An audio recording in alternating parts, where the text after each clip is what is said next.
It was cold that morning in Birmingham, Alabama, not cold enough to snow, but the kind of cold that made your breath show and your fingertips sting. People rushed in and out of the Children's Medical Center on 7th Avenue, bundled in scarves, clutching coffee cups, moving fast like they could outrun whatever had brought them there. But one person wasn't moving. He sat on a flattened cardboard box near the revolving doors, drawing quietly in a weather-beaten notebook. His name was Ezekiel, Zeke, Carter, just 9 years old. His coat was a size too big, sleeves rolled up, and one of his boots had duct tape across the toe. A red knit beanie rested low on his forehead, barely covering his ears. He didn't beg, didn't ask for help, just sat there watching people come and go. He was there most Saturdays.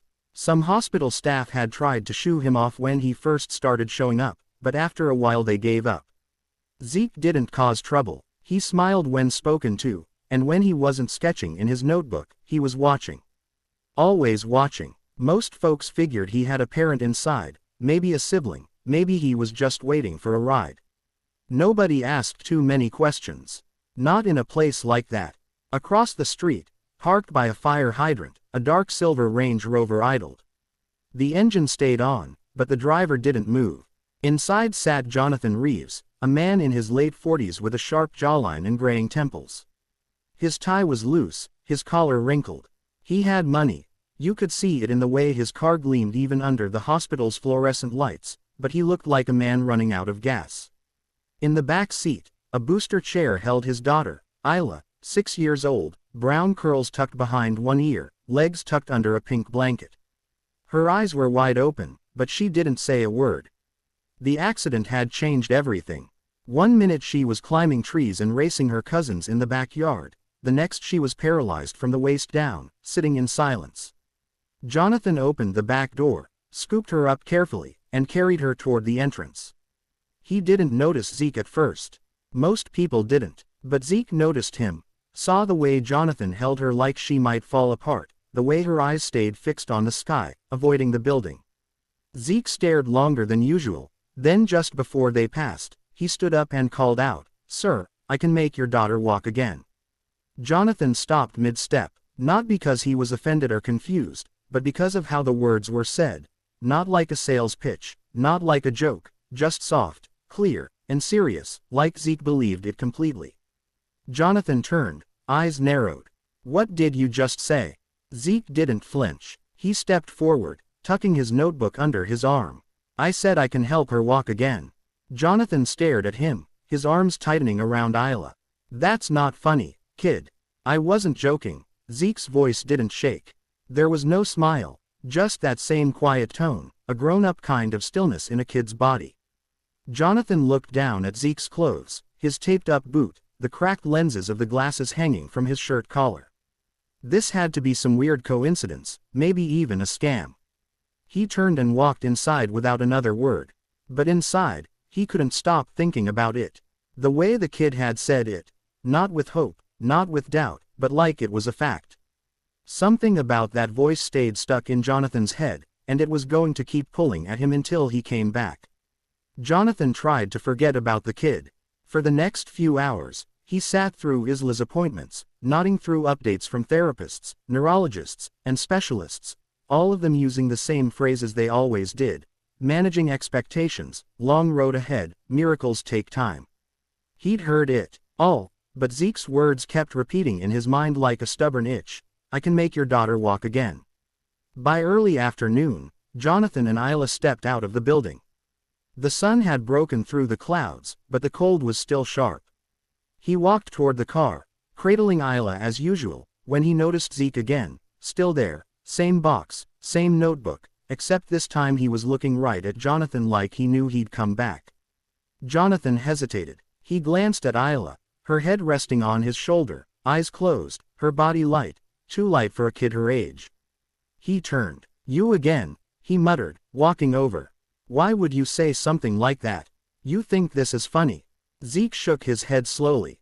"No, sir, you don't even know her," Jonathan snapped, lowering Isla gently into the back seat. "You don't know what she's been through. You don't know what we've been through." Zeke didn't back down. "I don't have to know her to help." Jonathan straightened up, You're what, 9, almost 10, he said.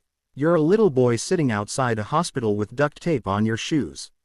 What could you possibly know about helping someone like my daughter? Zeke looked down, his fingers tracing the edge of his notebook. My mama used to help people walk again, he said quietly. She was a physical therapist. She taught me stuff. She said the body remembers things, even when it forgets for a while.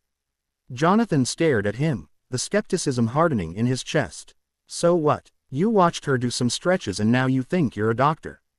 I watched her help a man walk after being in a chair for 5 years, Zeke said, eyes lifting. She didn't have machines or nurses. Just her hands, her patience, and faith. Jonathan opened his mouth to speak, then stopped. He glanced around. A nurse passed by, giving Zeke a small wave. A janitor from the hospital nodded in the boy's direction. They all seemed to know him. I'm not giving you money, Jonathan said. I didn't ask for money. Then what do you want? Zeke took a deep breath and stepped forward. Just 1 hour. Let me show you. Jonathan looked back at Isla, who had now opened her eyes and was watching both of them quietly. He sighed, rubbing the bridge of his nose. I should walk away right now. Zeke didn't move. I should call security, Jonathan added silently. Still, the boy stayed silent. Jonathan finally huffed. Fine. You want to waste your time, kid. Meet us at Harrington Park tomorrow, noon. Don't be late. Zeke nodded once. I'll be there. Jonathan climbed into the SUV, started the engine, and pulled off without looking back. But in the rearview mirror, Zeke was still standing there, hands at his sides, face unreadable. Back at home after dinner, Jonathan sat in his home office. Papers were spread across his desk, none of them making sense. He kept thinking about the way Zeke stood there like he knew something. Isla poked her head into the room. Daddy, she asked. He turned. Yeah, baby. Who was that boy? Jonathan paused. Just somebody we met outside the hospital. He looked like he believed it, she said. Believed what? That I could walk. He stared at her, lips parting slightly. She smiled just barely and walked her fingers across the armrest of her wheelchair like they were legs. Jonathan wasn't smiling, though, because for the first time in a long time, something inside him didn't feel numb. It felt dangerous, like hope. Harrington Park was the kind of place most people passed by without a second glance. A cracked basketball court, a few swings with chains that squeaked, and a patch of grass that tried to be a soccer field. On Sundays it was usually empty, especially around noon, but that day Zeke was already there, sitting on the bench closest to the big oak tree. He wore the same oversized jacket, but his notebook was tucked away. Instead he had a small gym bag at his feet and a folded towel on the bench beside him. At 12:07, Jonathan's SUV pulled up. He didn't say anything at first, just got Isla out, set her gently in her wheelchair, and wheeled her over to where Zeke sat. He didn't make eye contact, his arms crossed tight like he was already regretting being there. Zeke stood up when they arrived. Hi again, he said politely.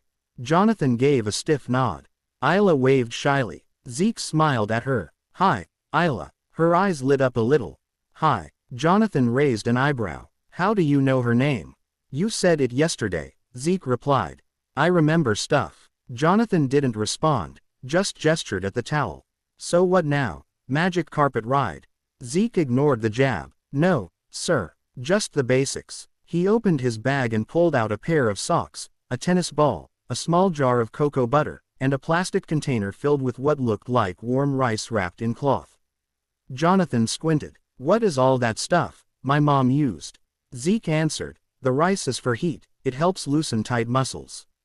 The ball is for pressure points. Jonathan folded his arms again.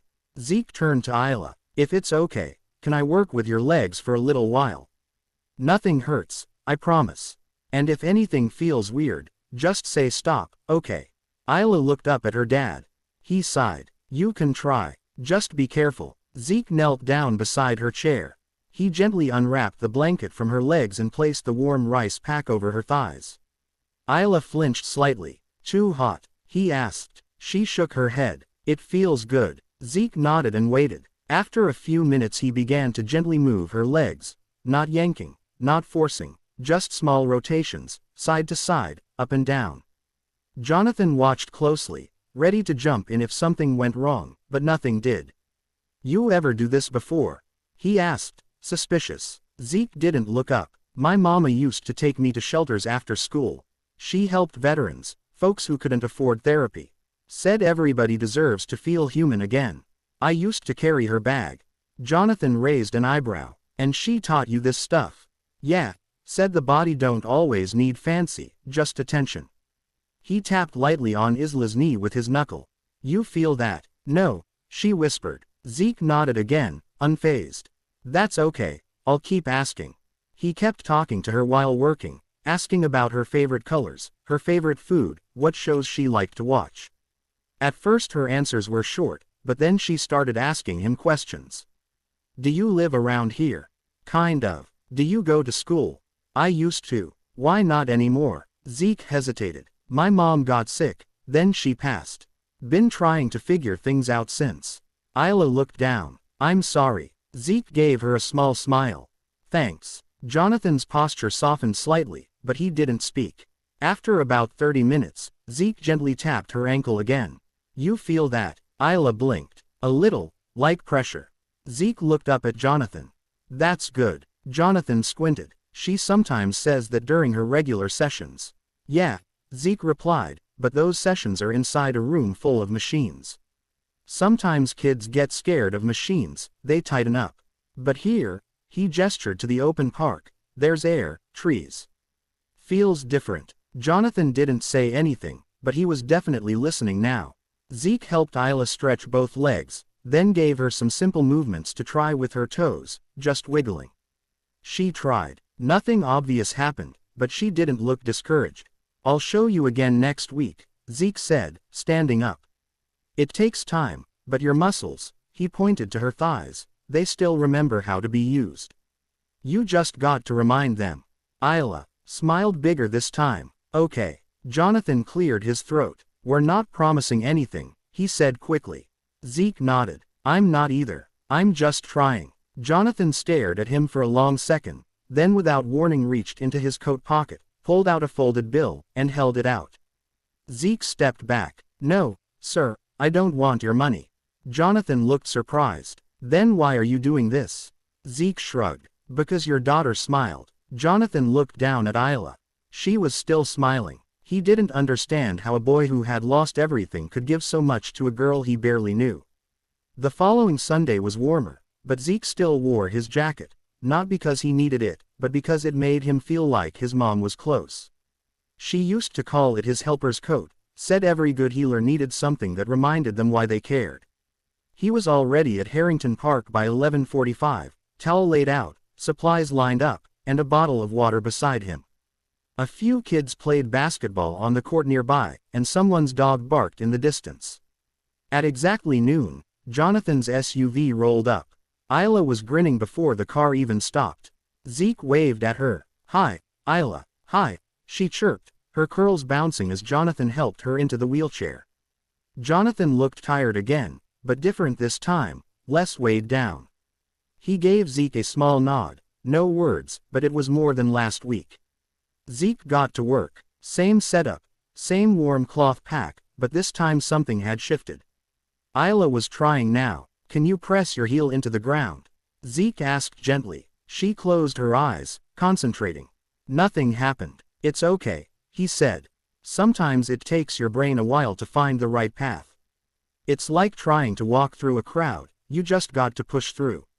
Jonathan stood behind them, arms crossed again, but this time more to keep warm than to wall himself off. Why do you do all this? He asked suddenly. Zeke glanced up. Because I remember what it felt like when my mom used to help people. She made them feel like they mattered. I want to do that too. Jonathan nodded slowly. You ever think about doing something else? Sometimes, Zeke said, but this feels right. Jonathan looked at Isla. She was tapping her toes, barely, but they moved. For the first time, he didn't speak, he just watched. The next few weekends they kept coming, same time, same place. Zeke taught Isla how to use rubber bands to strengthen her ankles. He rolled tennis balls under her feet to help her brain remember where they were. He showed Jonathan how to massage pressure points behind her knees and explained how each nerve had a job to do even when it went quiet. And then came the bad day. It was the fourth Sunday. Zeke showed up like always, but when the SUV pulled up, Isla wasn't smiling. Her eyes were red. Jonathan looked angry. "She doesn't want to do it today," he said sharply as he lifted her into the chair. Isla refused to look at either of them. Zeke approached slowly. "What happened?" Isla crossed her arms. "I tried to move my legs this morning and nothing happened." "Nothing. I'm tired of trying. It's pointless." Jonathan looked away, jaw tight. "She's been frustrated all weekend." Zeke nodded. He knelt beside her again. "You think I never get tired? You think I didn't sit in a shelter and cry when my mom couldn't afford medicine and I had to just sit there and watch?" Her eyes shifted toward him. "You're allowed to be mad. I'm mad sometimes too, but if you stop now, the part of you that wants to walk might stop trying too." She stared at the ground. "I don't want you to give up," he said softly, "because I haven't." Silence. Then Isla whispered, "I'm scared." Jonathan turned. That was the first time she'd said that out loud. Zeke leaned in, closer. "I am too, but scared don't mean stop. It just means you're close to something big." Isla wiped her face. "Okay. Let's try again." And they did. Zeke guided her through the motions gently, with less talking this time, just presence, patience. Jonathan stepped in more too, helping her shift weight, encouraging every small twitch. After 30 minutes, Isla moved her right foot, not a toe, her whole foot. It slid forward, slow and stiff, but it moved. Jonathan knelt down beside her, blinking like he wasn't sure he'd seen it right. "Do it again," he said. She did. Zeke smiled but didn't say anything. He just sat back and watched. Later that night, Jonathan stood outside his house on Crestview Drive, staring at the moon. He'd stopped asking himself who Zeke really was. The question didn't matter anymore. Inside, Isla was giggling, retelling the foot slide moment to her aunt on speakerphone. For the first time in 6 months, their house didn't feel like a hospital room. It felt like home again. But something inside Jonathan had started to shift, not just his daughter's legs, but the weight in his own chest, the guilt, the pride, the wall he'd built between himself and the world. It was cracking. Monday afternoon, Jonathan sat in his office staring at an untouched contract. His phone buzzed every few minutes, emails, calls, client updates, but none of it felt urgent anymore. What kept looping in his mind was that moment in the park, Isla's foot sliding forward like it belonged to her again. He'd seen it with his own eyes, and the person who made it happen was a 9-year-old with taped-up boots and no last name he'd ever heard before. He opened a new browser tab and typed Ezekiel Carter Birmingham. Nothing came up except a few scattered results. He clicked through old local newsletters and school databases, a few mentions of Zeke and his mother, Monique Carter, at a community clinic. No address, no recent info. He shut the laptop and leaned back. This kid was a ghost. Except he wasn't. By Saturday they were back at Harrington Park, but things felt different now. Jonathan brought an extra mat and a fold-out chair. He handed Zeke a sandwich when they arrived, didn't say anything about it, just placed it beside his gym bag. Zeke gave a small thanks and tucked it away for later. "Ready, Isla?" he asked. She gave a big thumbs up. "Let's do it." They got into the routine. Heat packs, stretches, toe flexes. Today Jonathan joined in fully, sitting cross-legged on the grass, doing each motion Zeke explained, even messing it up once. "You're bending the wrong way," Zeke said with a grin. Jonathan gave him a side eye. "I haven't stretched since college." They laughed, even Isla. About 20 minutes in, Zeke leaned forward. "All right, Isla, let's try something different." He unfolded a belt from his bag and placed it under her knees, showing Jonathan how to hold each end. "She's going to try to lift both knees now, just a little. We help balance her, she controls the movement." Jonathan blinked. "You sure?" Zeke nodded. "She's ready." They gave her a few seconds. Her brow tightened, eyes narrowed. She grunted softly, and then her knees lifted slightly, barely an inch, but they lifted. Jonathan looked at her, stunned. "You did that." She smiled. "I did it." He swallowed hard. "You really did it." Zeke nodded slowly, eyes on the belt. "See, the body remembers." You just have to be patient enough to let it talk. Jonathan looked at him. You're something else, kid. Zeke didn't respond, just started gently guiding Isla through the next stretch. After the session, as they packed up, Jonathan crouched beside Zeke. Where do you go after this? Zeke shrugged. Around. Jonathan lowered his voice. You got a place to sleep. Zeke hesitated, then said, sometimes. Jonathan exhaled slowly, rubbing the back of his neck. You ever think about coming to stay with us for a while? Zeke's eyes widened. You serious? I got a guest room. You wouldn't be in the way. Zeke looked down at his hands. You sure your neighbors wouldn't mind a kid like me? Jonathan gave a short laugh. Man, after what you've done for my daughter, they'd better not say a word. Zeke didn't answer right away, but Jonathan could see the wheels turning. The next morning, Zeke stood outside Jonathan's home, backpack slung over one shoulder, a rolled-up blanket tucked under his arm. Jonathan opened the door in sweatpants, coffee mug in hand. Right on time, he said. Isla ran to the front hallway. Zeke, she smiled. Hey, superstar. Jonathan stepped aside. Welcome home. The days that followed were quiet but meaningful. Zeke got his own room, a soft bed, clean sheets, and a small desk. He didn't say much, but he never missed a morning stretch with Isla. She was moving both feet now, not walking yet, but the wheels were turning, her brain reaching out to her legs like it remembered the connection. One night, as Jonathan cleaned dishes, he paused and leaned on the counter. Zeke, he said over his shoulder, you ever think about going back to school? Zeke, who was sketching at the kitchen table, glanced up. Sometimes. Jonathan nodded. You're smart, you could go far. Zeke tilted his head. I want to help people walk again, like my mama did. Jonathan turned to face him. Then let's figure out how to get you there. Zeke gave a small smile. Okay. They didn't say much more that night. They didn't need to. But for the first time in years, the Reeves household wasn't full of silence. It was full of small noises that meant life, footsteps, laughter, scribbles, and healing. It started with a nurse from the Children's Medical Center. She was walking her dog through Harrington Park one Sunday morning and spotted a familiar face, Isla. She hadn't seen her outside her wheelchair in months, let alone smiling, lifting her knees, moving her toes. And standing beside her was the same quiet kid who used to sit by the hospital doors every weekend. She didn't interrupt, just watched from a distance for a while, then went home and told her sister, who happened to work in patient services. A few days later, a physical therapist at the hospital mentioned to Jonathan, hey, someone told me Isla's improving. That true? Jonathan nodded. Yeah, thanks to someone we weren't expecting. Word spread fast. The next time they showed up to Harrington Park, 2 other families were waiting at the bench near the big oak tree. One had a boy who used a walker, the other a girl recovering from a stroke. Both parents had heard about the kid who helped the Reeves girl move her legs again. Zeke looked at Jonathan. Jonathan looked right back at him. You don't have to, he said quietly. Zeke adjusted the strap on his bag. I want to. He gave up his usual time with Isla that day to work with the 2 new kids. He showed their parents how to use the same towel stretches, how to warm the rice packs just right, how to encourage without pushing too hard. And he talked to the kids, not at them. You're not broken, he told one of them. You're just learning a different way to be strong.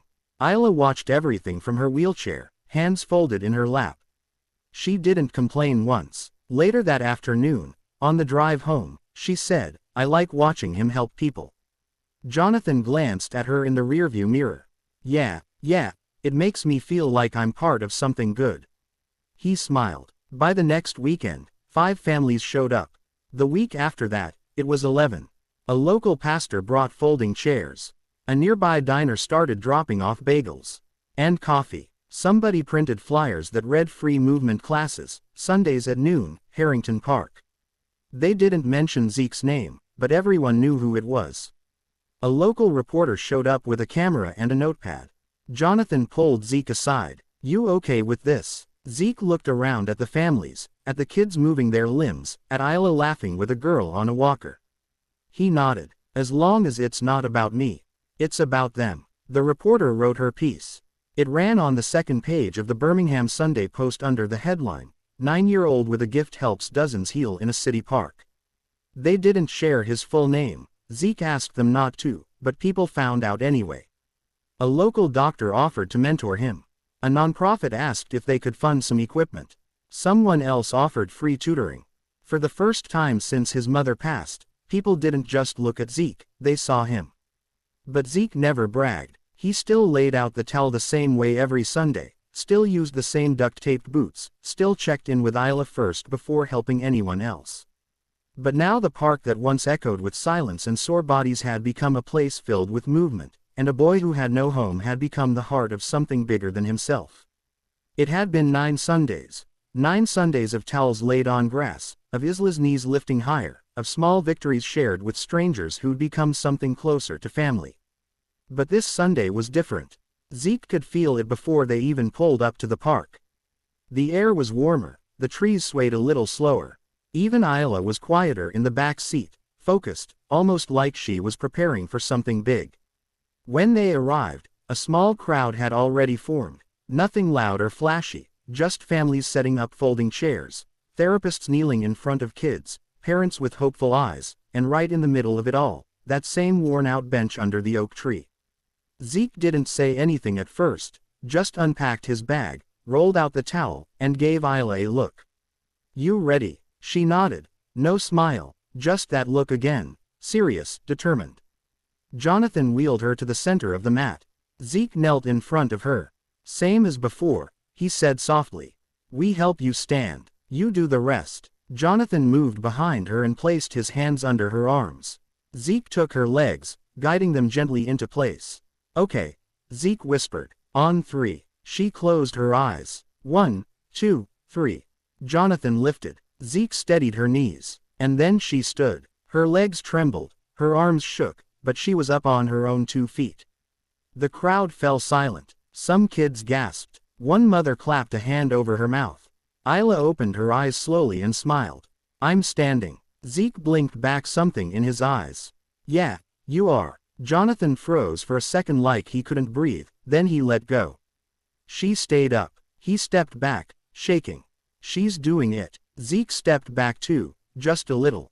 "She's been doing it." Isla took one shaky step, then another, and then, because she was 6 and brave and didn't know how to be afraid, she took a 3rd step, all on her own, before falling into her father's arms.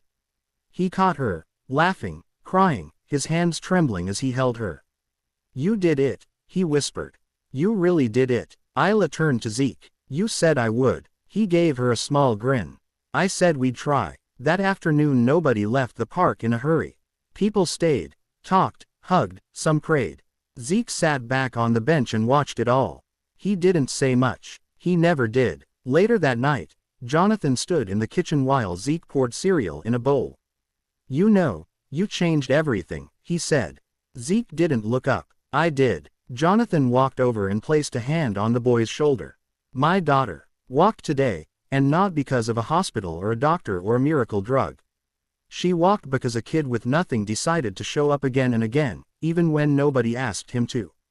Zeke nodded. "That's what my mom would have done." Jonathan's throat tightened. "I wish she could have seen this." "She did," Zeke said softly. "I think she sees everything."